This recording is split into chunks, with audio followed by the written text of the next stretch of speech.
Hello दोस्तों, RPSC selection hub by Simmi channel में आपका स्वागत है। तो आज से हम शिक्षा मनोविज्ञान सेकंड ग्रेड की यूनिट फर्स्ट स्टार्ट कर रहे हैं। डेली हम एक यूनिट को टारगेट रखेंगे। अगर कोई यूनिट ज़्यादा बड़ी है, जैसे अधिगमकर्ता का समग्र विकास, अधिगम, ये हमारी बड़ी टॉपिक है, तो इनको हम 2-3 दिन में करके 10 से 15 दिन में साइकोलॉजी को ख़त्म कर लेंगे। तो चलो हम स्टार्ट करते हैं। पसंद आए तो चैनल को सब्सक्राइब करना।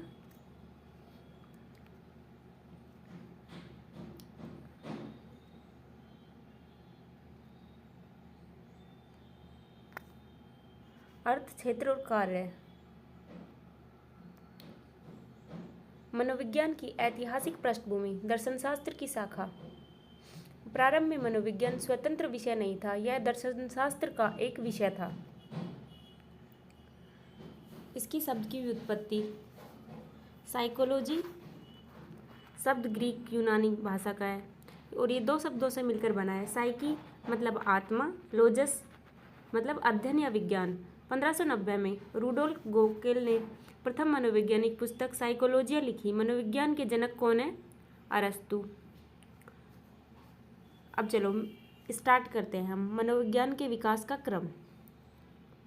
16वीं शताब्दी में आत्मा का विज्ञान मनोविज्ञान को कहा गया। इसके समर्थक कौन कौन है? PAD के नाम से याद करना है। प्लेटो, अरस्तु, देकार्ते।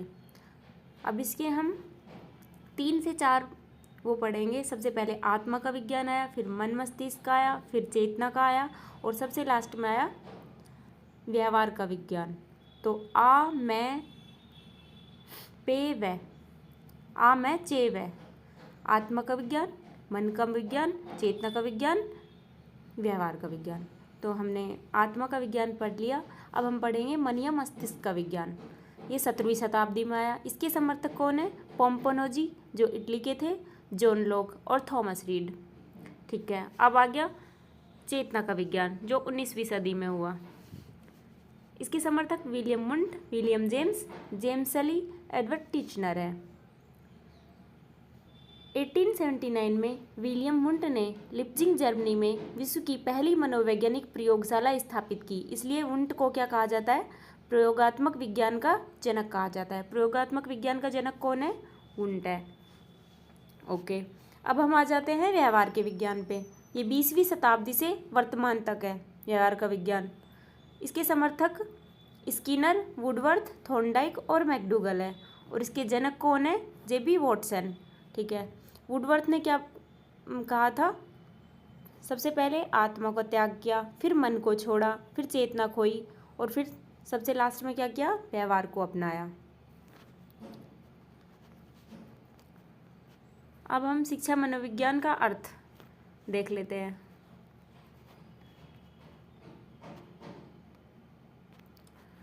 तो शब्द का अर्थ है शिक्षा मनोविज्ञान। शब्द का क्या अर्थ है? शिक्षा के क्षेत्र में बालक के व्यवहार का अध्ययन। शिक्षा मनोविज्ञान के जनक कौन है? थॉर्नडाइक। 1920 में व्यवस्थित रूप दिया शिक्षा मनोविज्ञान को थॉर्नडाइक ने।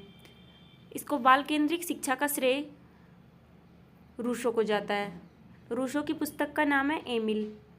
रूसो का कथन, बालक एक पुस्तक के समान है जिसका शिक्षक को आद्योपांत मतलब शुरू से अंत तक अध्ययन करना चाहिए। बालक एक पुस्तक के समान है जिसका शिक्षक को आद्योपांत शुरू से अंत तक अध्ययन करना चाहिए। अब शिक्षा मनोविज्ञान की प्रकृति। वैज्ञानिक प्रकृति होती है पहली। नियमों का अध्ययन विज्ञान की तरह होता है इसमें। दूसरा विधेयात्मक है विधायत्मक। यह क्या है बताता है, उपदेश नहीं देता, विधायक विज्ञान। तीसरा है व्यावहारिक। यह सिद्धांतों का केवल व्यावहारिक रूप है, शुद्ध विज्ञान नहीं है, ये व्यावहारिक रूप है।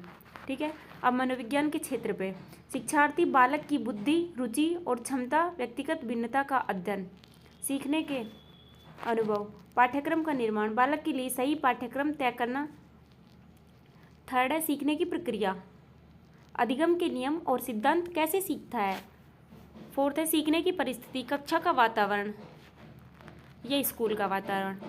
फिफ्थ है अध्यापक, शिक्षक को खुद को और शिक्षण विधियों को जानने में मदद मिलती है। मनोविज्ञान के क्षेत्र खत्म हो गए। अब मनोविज्ञान के कार्य। बालक केंद्रित शिक्षा, बालक के लिए सर्वांगीण विकास, व्यक्तिगत भिन्नता का ध्यान। अब शिक्षक के लिए स्वयं की कमियों ताकत का ज्ञान। शिक्षक है जो अपनी कमी और ताकत दोनों को जानता है। सही शिक्षण विधियों का चयन करता है। समय सारणी टाइम टेबल का निर्माण करता है। भयमुक्त व प्रेमपूर्ण अनुशासन रखता है। और सबसे लास्ट में उचित मूल्यांकन करता है।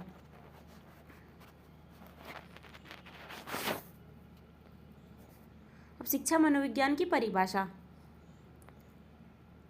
स्किनर ने क्या कहा था? शिक्षा मनोविज्ञान अध्यापकों की तैयारी की आधारशिला है।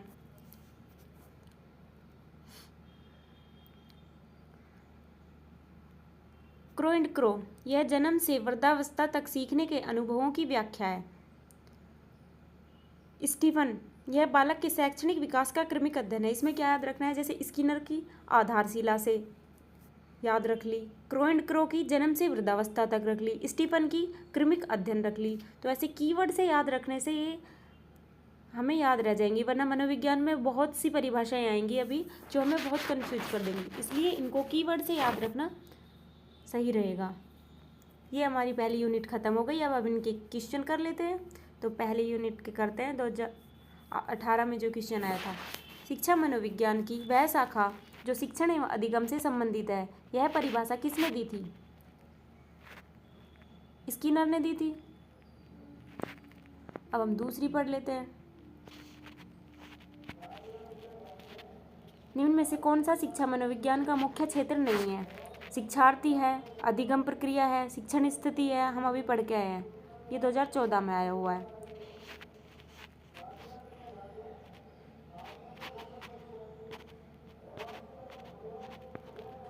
खेल का मैदान नहीं है। शिक्षा मनोविज्ञान का मुख्य उद्देश्य क्या है? बालक का सर्वांगीण विकास करना। ये भी हम अभी पढ़ के आए हैं, 2016 में आया हुआ है। 2022 में शिक्षा मनोविज्ञान की प्रकृति कैसी है? वैज्ञानिक है। ये भी हम अभी पढ़ के आए हैं शॉर्ट नोट्स के थ्रू। मुझे कोई भी बालक दे दो, मैं उसे जैसा चाहूँ डॉक्टर, वकील या चोर बना सकता हूँ, ये वॉटसन ने कहा था। यह व्यवहारवाद के जनक थे वॉटसन। ये 2011 में आया हुआ है। शिक्षा मनोविज्ञान शिक्षक की सहायता करता है स्वयं को समझने में, बालकों को समझने में, शिक्षण विधियों के चयन में, उपयुक्त सभी में। 7वां क्वेश्चन, मनोविज्ञान ने सर्वप्रथम अपनी आत्मा का परित्याग किया, फिर अपने मन का और फिर अपनी चेतना का, और अभी वह व्यवहार के ढंग को अपनाए हुए है। यह कथन किसका है? वुडवर्थ का।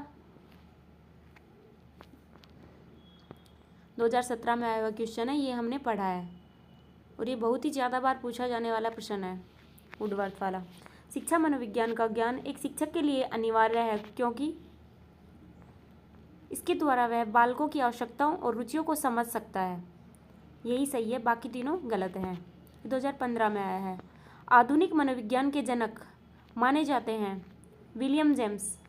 ये भी हम पढ़ के आए हैं अभी। और अगर प्रयोगात्मक मनोविज्ञान पूछा जाए तो विलियम वुंट होगा। शिक्षा मनोविज्ञान का संबंध निम्न में से किससे नहीं है? तो संचार साधनों से नहीं है, बाकी मानव व्यवहार का अध्ययन है, मानसिक प्रक्रियाओं का भी अध्ययन है और सीखने के तरीकों का भी अध्ययन है। तो लो, हमारी क्लास ख़त्म हो गई बहुत जल्दी ही। हमने लगभग 9 मिनट के टाइम में क्लास को ख़त्म कर लिया है। ऐसी ही और क्लास देखने के लिए चैनल को सब्सक्राइब करें और नोट्स लेने के लिए सब्सक्राइब करें और कमेंट करें। और अगली क्लास कौन सी टॉपिक की डालूं, ये भी ज़रूर बताएं। धन्यवाद।